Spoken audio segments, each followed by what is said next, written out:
Well, hello and welcome to the tutorial I promised you on the next bit of Wenham. Hopefully, you've done the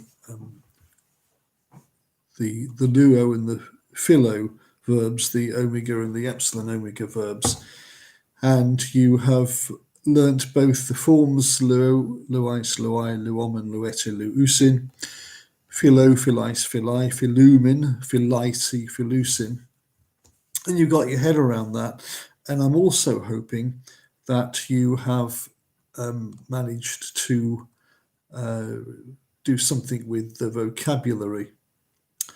So what I'm going to do now is I'm going to, for the sake of wanting to give you something to do, excuse me being dressed in my dressing gown, but I've just had a bath and it's the wife's watching Great British Bake Off, in which I have no interest whatever. So I thought this would be a good way of spending half an hour. I'm going to go and do the next little bit of Duff. And at the moment, I think there are only 3 people following this. So, and you're all using Duff rather than Wenham. My Wenham has actually arrived today. So I'm going to do the Duff. So if you care to find page 23, let's have a go at the translation. As I said, I'm not personally bothering with the English to Greek because that's not what we're about. When you get to my age, you only have a certain amount of brain space and you don't want to waste it on things you don't need to learn. This is about learning to translate the Greek New Testament, not about learning to translate English into New Testament Greek. Were the New Testament written in English, we wouldn't need to do Greek at all. So let's have a look at the 6 Greek translations that we're asked to do on page 23. I'm just going to go through the next bit of Duff, actually, so and I'm hoping this will make sense. So hopefully I'm going to say these out loud, and then I'm going to give you the translation after a short while. So number 1 is lambanai. That's, of course, from lambano. It's third person singular. He or she or it takes. Then number 2 is didaskamen. Remember didasko? I teach, from where we get didactic. Didaskamen, first person plural. We teach.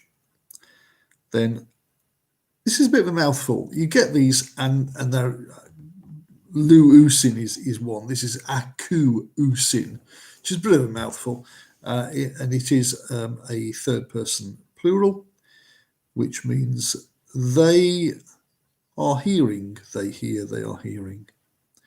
Then number 4, ekete, eketa, whatever you want. I'm not bothered about pronunciation particularly. Second person plural, the you plural have. Number 5 is blepo, which is, of course, that's the form you learn. First person singular, I see. And then our old friend from Luos, number 6, luais. Second person singular, you singular, loose, or untie in Duff. In Wenham it's loose. What does it matter?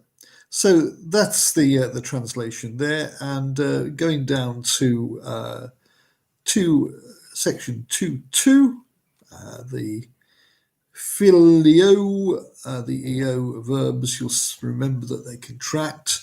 They don't contract, rather, they expand in the first and second person plural, philumin and philaiti. Otherwise, it's the same.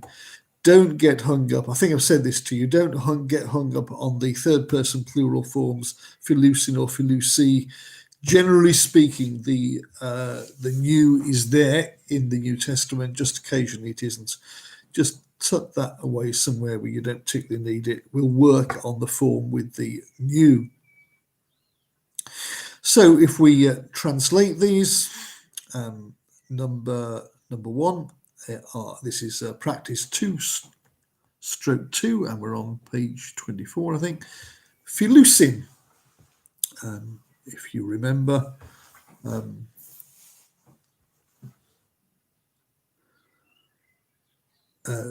that's third person plural, they love. Here's another mouthful. Poi it. Poi it from poio, which is to do. I've got a feeling this is an absolute dread I'm going to get some of these wrong. Poio, to do, and that's second person plural. You do. Notice the extended diphthong in the middle, poi it.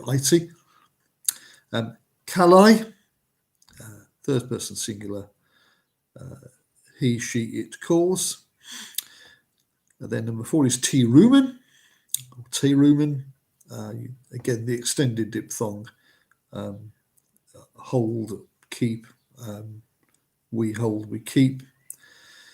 Zeto, first person singular, I seek.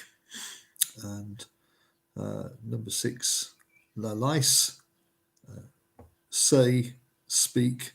And that is, of course, third person singular. Now, if you scroll down from there, I'm just making sure we've got the,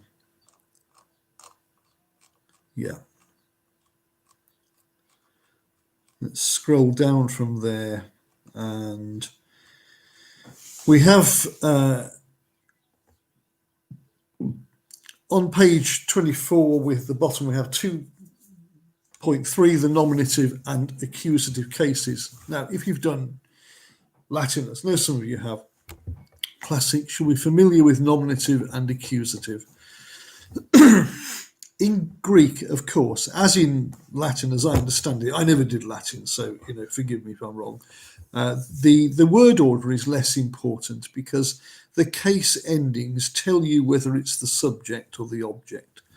So you'll see there, John 6:24, Aiden, ho, oklos. We'll come to ho, the definite article, in a minute. It has a rough breathing, it's a ho rather than o. The crowd saw. Now, don't worry about Aiden, that's an aorist, which you don't need to worry about aorists just yet. The point is that the crowd is in the nominative case, and we'll come to these in a little minute. And so, in spite of the word order and oklos, crowd, coming at the end, we know it's the crowd that did the seeing because it is in the nominative case. Whereas, if you look at Mark 6:34, Aiden, pollen, oklon, he saw a great crowd, and we know that it's the crowd that is being seen. In other words, the object of the clause, because it's in the accusative case. So that'll make sense when we go on to first declension masculine nouns, and if you go on from there to have a look at 2.3.1, the forms of logos. Here it's only giving you, and we're going to go with Duff, because that's what we're using. If it's just the 4 of us doing it, we're using Duff. Wenham takes a somewhat different approach and gives you all the case endings of logos. It looks here as if Duff goes very easy on you and gives you only, to start with, the nominative and the accusative. Now, nominative and accusative are the most common uses of nouns, in the same way that they are in English. And so these are the ones that it is important to learn. And these are the masculine first declension. I'm trying to just read through what Duff says so I see what he says. it talks about inflection, the stem and the ending. Nouns, words generally in Greek have a stem and they have an ending, and the ending of logos is os, and the stem is log, and the os is the ending bit. If you are familiar with any kind of modern Greek language, you'll find a lot of words ending in os, and that is because it's a masculine first declension ending, and it's a very common. A lot of names, surnames, particularly place names, end in os. And that is because it is a common ending. So dealing with logos and dealing only with the nominative and accusative, the singular is logos, nominative singular is logos, the accusative singular is logon, plural of nominative plural is logoi, and the accusative plural is logus. Now, and there's no easy way of telling you this. You really just have to learn these, and it's a little bit like luo, luais, luai, luomen, lueta, luusin, and the extended version for EO verbs. You just have to learn them, and I'm really sorry that you have to do that. But there really isn't a substitute for learning. One of the things you'll do when you start reading the Greek New Testament, you'll get yourself a Bagster or something equivalent, which has all of the words that are in the New Testament. It tells you exactly what they are. But you really don't want to end up looking up every single word, otherwise you'll never touch the Greek New Testament. So do learn the forms. So nominative and accusative of logos is logos, logon, and the plural is logoi and logus.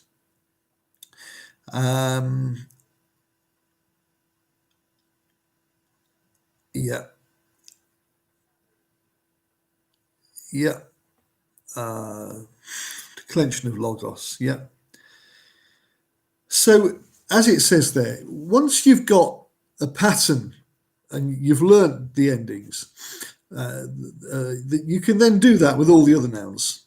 So apart from some one or two really nasty, difficult, tricky little fellas that you'll learn much later on, you can do this with endless amounts of nouns.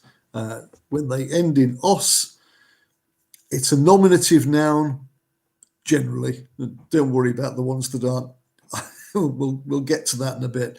It's a masculine noun rather, and they always go this way: logos, logon, singular, logoi, logus, plural, nominative, and accusative. So here's you've got some examples there. Adelphos goes adelphos, adelphon, adelphoi, adelphus. Adelphos is, of course, the word for brother. And kurios, you were familiar with kurios, Lord. We have Kyrie eleison, if you're into your Anglican liturgy and stuff, which means Lord, have mercy. Kyrie, if you're wondering, is a vocative. We'll get to that in due course. Don't worry about it just yet. Kurios, kurion, kurioi, kurious. So what it's asking you to do is, where's the vocabulary? I'm just looking for the vocabulary. Okay. I'm looking for the vocabulary for these os nouns. So bear with me. I know where they are in Wenham. I don't know where they are in Duff.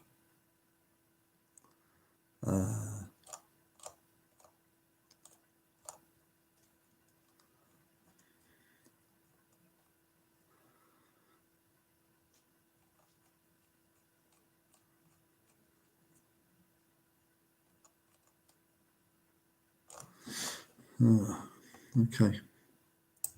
Sorry about this. I'm going to have to go through it and find it. I can tell you exactly where to look in Wenham. I can't tell you where to look in Duff. So talk amongst yourselves. I'm not pausing the video. I'm not sure I know how to do that.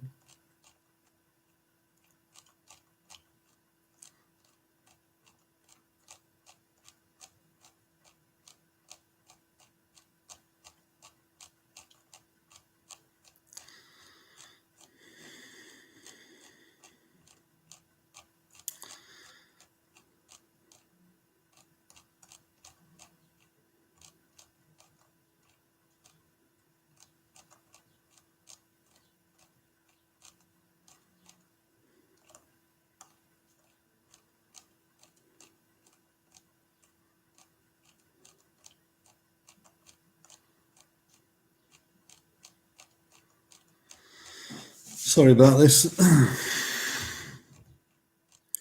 You probably found it already.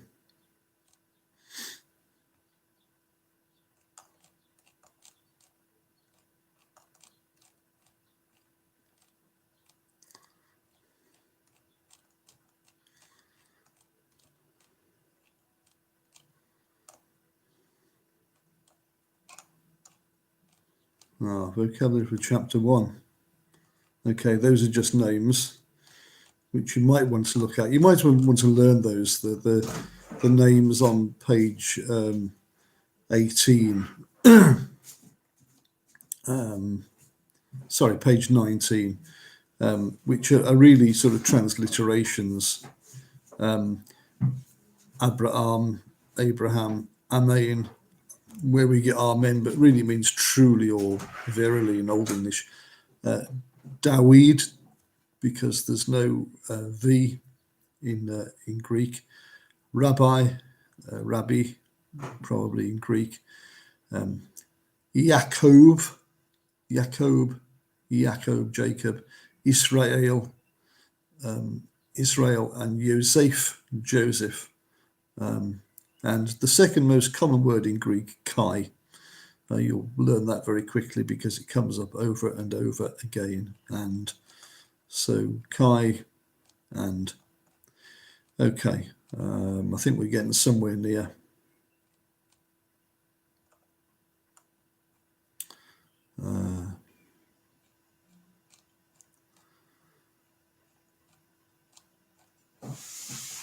Okay, I still haven't found the vocabulary. Is that one on page 29, is it?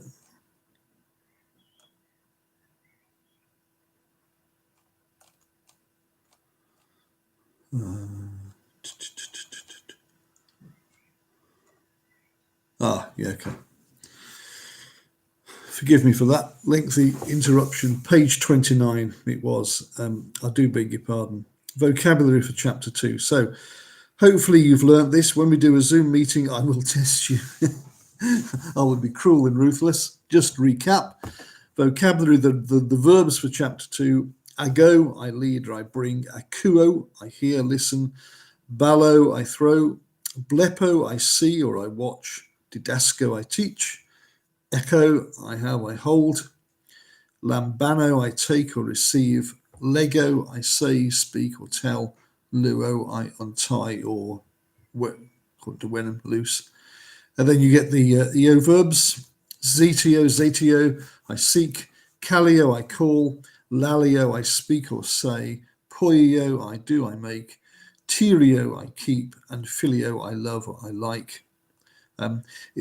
You'll be familiar with agape as the noun that is translated love and only refers to God's love, either God's love directly or the love of God that's expressed through people.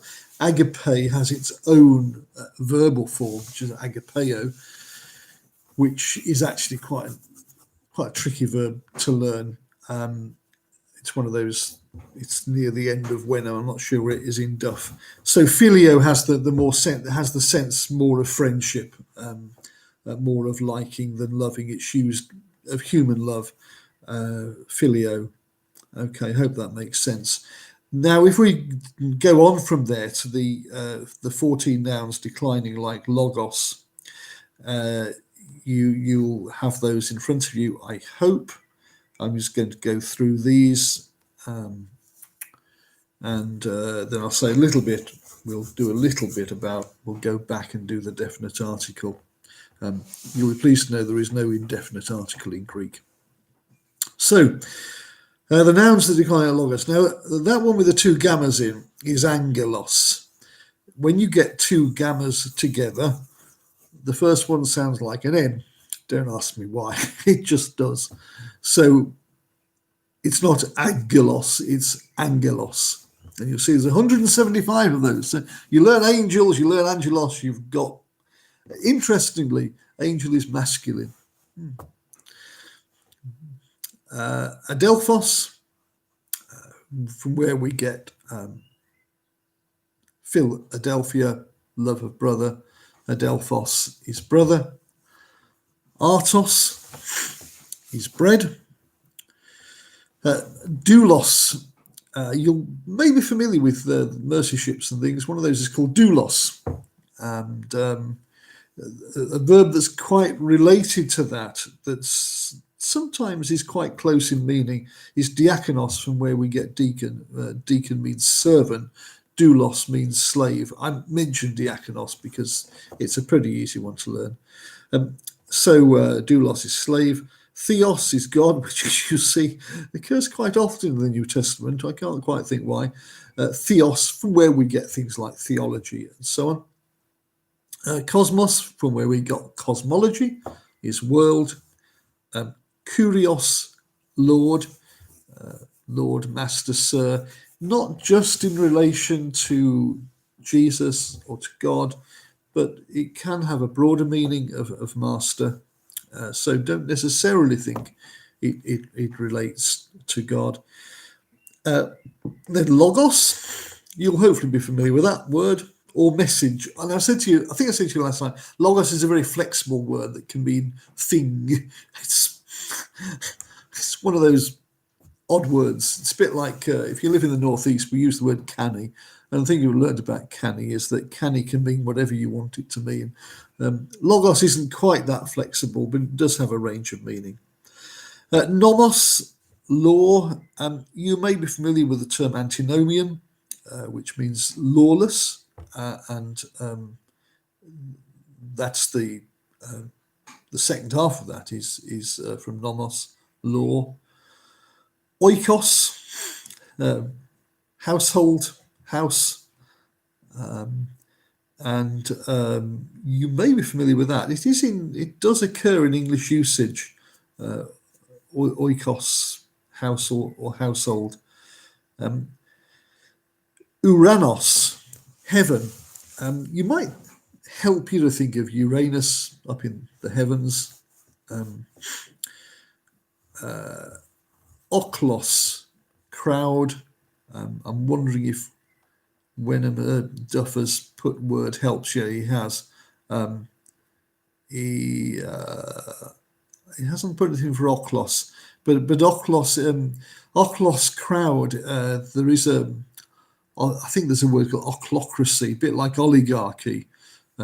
Oligos means rich. We haven't got that yet, but you may be familiar with oligarchy, which means ruled by the rich. Ochlocracy is mob rule, so oklos, crowd. The next one, you'll notice there's a rough breathing over the iota, so it's huios, sun, and then you get a word that often these go to together with theos. You'll see the word Christos, which is obviously very easy. Sometimes you'll get huios, theos, huios, Christos together, God's Son Jesus, or a combination of those words. And what may help you a little bit is, you know, I'm not sure if this is down here somewhere, forgive me if it is, but you know the fish symbol that Christians use, and you may be aware that in Greek it's ichthus, which is the Greek word for fish, and that stands Jesus, Christos, CH, Christ, huios, Son, sotia, which you won't do for a bit yet, which means saviour. So that's where that comes from. You'll see that there are a number of those words there. And then you've got the most common word in Greek, which is ho, he, or to. Now, you're wondering why you've got ho, he, or to. It's because it's giving you the masculine, the feminine, and the neuter. Ho is the masculine definite article.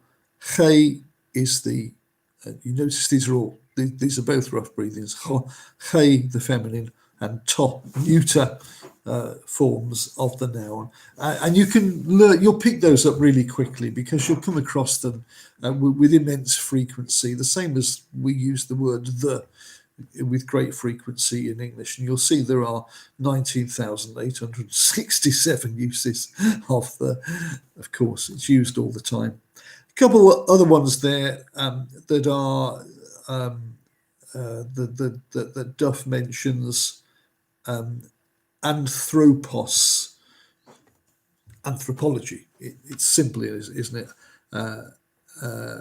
Man, human being or person. Man as a distinct from woman. Man and woman have other words.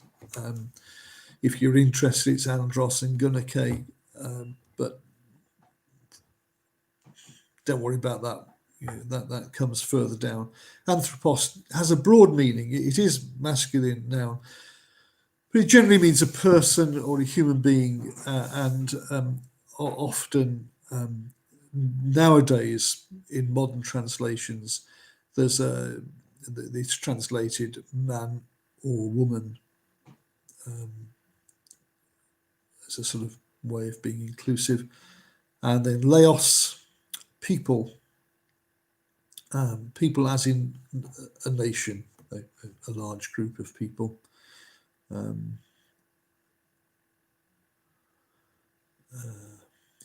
The explanations underneath.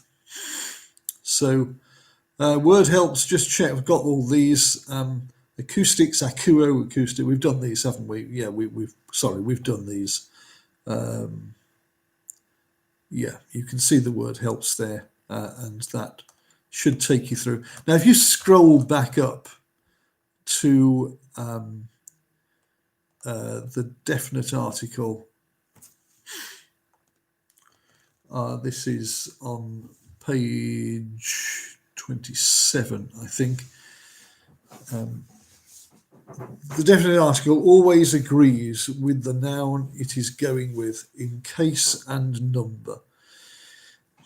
Now, you may regard that as a pain in the neck, but sometimes it is actually very useful in translating the Greek New Testament. It will always agree in case and number.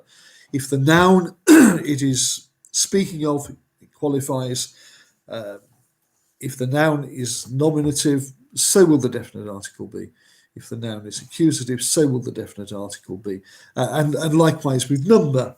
If it is more than one of something, it will be a plural form of the article.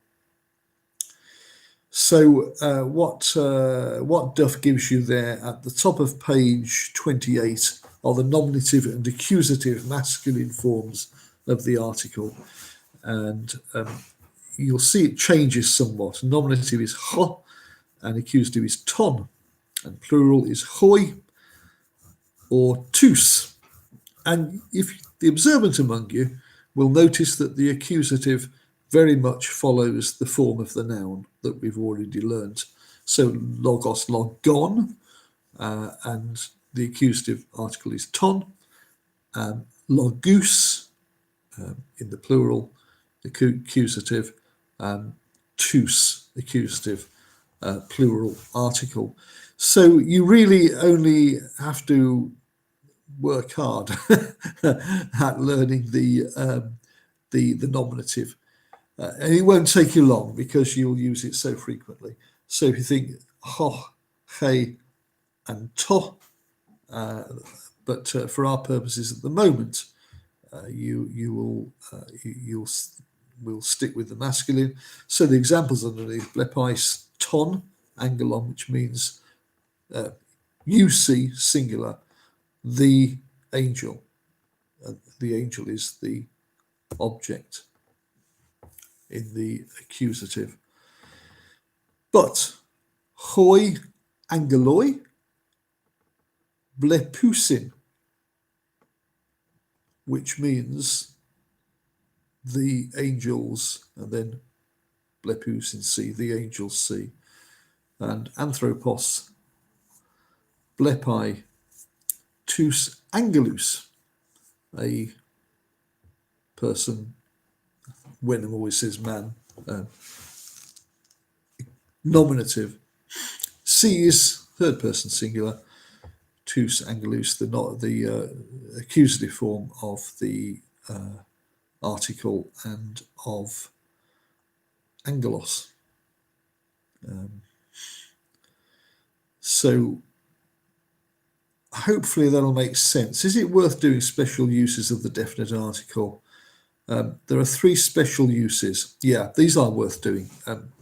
But don't worry if you don't register this just now. Don't worry.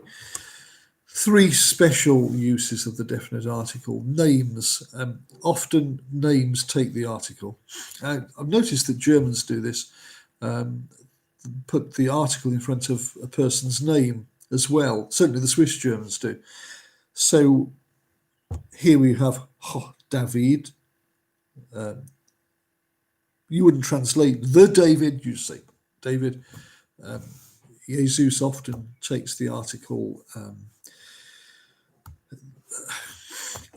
Most common names take the article. You just don't translate it. You just realise that it just goes with the noun, but you don't translate it. Abstract nouns. Here's a really interesting one.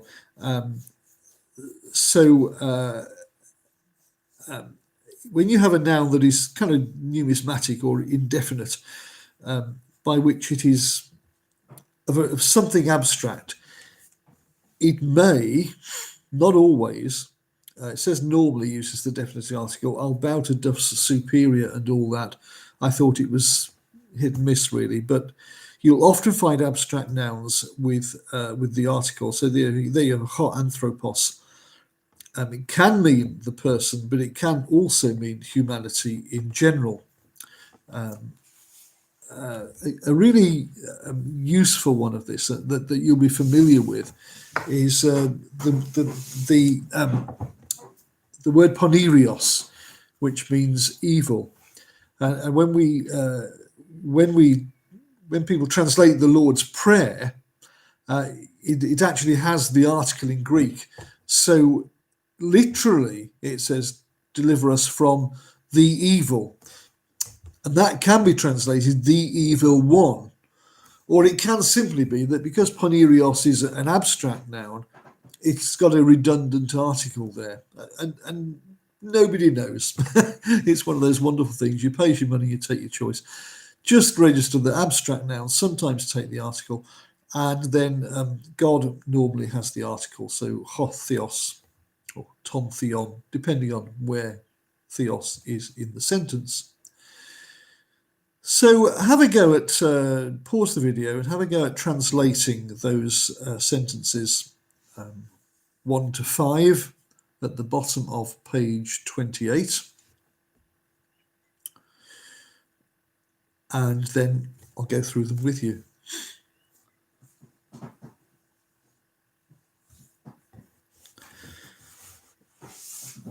So you haven't got the answers here. So I need to get these right. Hoi huioi ekusin oikon. So what you have there is nominative, plural, hoi huioi, the sons, ekusin, because there are a number of them, more than one. They have, so the sons have oikon, a house. The sons have a house. And aren't they fortunate? They've got somewhere to sleep tonight. Number 2, kalaiti ton adelphon. So this is one of those EO verbs. So you have an extended diphthong in the middle. It's from Callio. Call, so it is you plural call, ton adelphon, the brother, accusative form. Hope you got that. Number 3, ho theos poiai tous Uranus. Worth saying, incidentally, that Uranos often is the plural, takes the plural form, and you can translate it the heavens. Often we would just translate it heaven. I just mentioned that for what it's worth. So hotheos, we're obviously dealing with the nominative form of God, with the nominative form of the definite article. We wouldn't translate the article here, however, we'd say God, poiai, third person singular, makes tous Uranus, the heavens. Or you might prefer to translate this, God is making the heavens. Agai, angelos, oklus. Okay, so a bit of work on this. Ago is from ago, I go, and ag is his third person singular. He goes. Who goes? Well, the angel goes, because angelos is in the nominative. So there's no article, so we'd say an angel. We would supply an indefinite article. An angel goes. I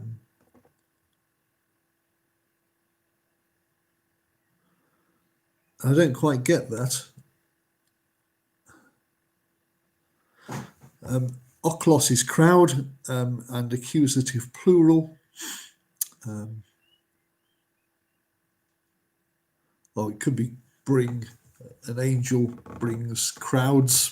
Anyway, not quite sure how they're translating that, but oklos is the accusative plural of oklos. Oklus is the accusative plural of oklos. I'm not entirely sure how they're translating that. If there's a key somewhere, you might be able to tell me. Doesn't matter too much as long as you've got translate the different words. Number 5, hokurios akui. So hokurios, the Lord, the Master, nominative singular. Akui is third person singular. Hokurios akui, the Lord hears. We know it is the Lord doing the hearing because it's nominative, therefore the subject of the verb. Okay, trust that makes sense. I hope I've got all that right. So then you've got the vocabulary, and then you've got exercises. So I'll tell you what to do. We're going to meet, I think, have a Zoom meeting next Wednesday at 12. So why don't you try to work your way through the nouns that we've learned, and work your way through the Greek to English parts of these exercises. And then what we will do together is we'll go through them. So it's 1 to 8 in section A, 1 to 8 in section B. And if you get that far, and please, don't lose sleep if you're not getting that far. We will go as fast as the slowest person, and that's absolutely fine. So don't worry if you don't get this far, and we will hopefully together we'll go through what we've learned so far, and then we will do these exercises, and these exercises will be a good way of seeing whether you've kind of got duff up to this point under your belt. I trust all of that has made sense.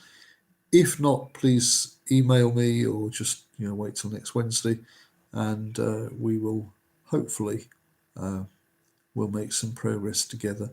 So thanks for watching. I'm sorry for the informal attire, but there you go. It'll give you a good laugh with the hair as well. And it's great to connect with you and look after yourselves. And as I said, please, this needs to be fun, okay? And if it stops being fun, sounds like a gambling website advert. But if it stops being fun, then it's there's no point. It's meant to be enjoyable, and I'm hoping, particularly when we do Zoom stuff, we'll have a good laugh because it's great fun. As long as you're prepared to make a fool of yourself, like me, then it's immense fun.